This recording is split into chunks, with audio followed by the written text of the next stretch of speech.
সেই চেকপোস্টে পুলিশ যখন তাদের জিজ্ঞাসাবাদ করছিলেন, তখন সাবেক ব্রিগেডিয়ারের সন্তান তিনি মদ্যপ অবস্থায় সেখানে গাড়ি চালাচ্ছিলেন।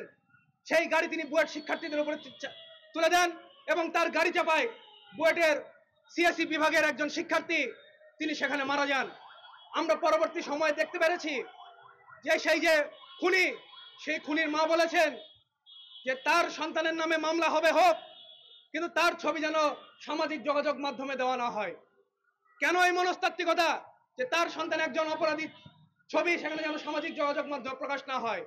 কারণ এই ক্ষমতাধর এই ব্যক্তিরা জানেন যে মামলা হলে তাদের আসলে কিছু যায় আসে না।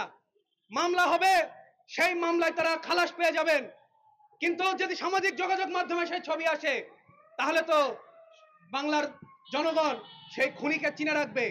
সেই খুনি পরবর্তীতে ক্যারিয়ার নাকি নষ্ট হয়ে যাবে। একজন খুনির কি ধরনের ক্যারিয়ার থাকতে পারে?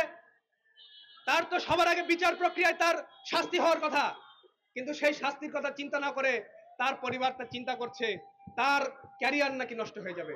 তাহলে আজকে এই অবস্থা দাঁড়িয়েছে আমাদের অভ্যুত্থান পরবর্তী বাংলাদেশে। আমরা দেখেছিলাম হাসিনার সরকারের সময়ে যে ক্ষমতাবানদের বিচার হয় না।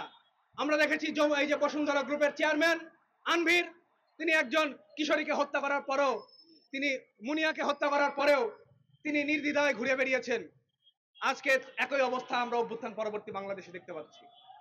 স্বরাষ্ট্র উপদেষ্টাকে আমরা বলতে চাই, ইতোমধ্যে আপনি অনেক ব্যর্থতার পরিচয় দিয়েছেন, আপনি সসম্মানে পদ ত্যাগ করে চলে যান।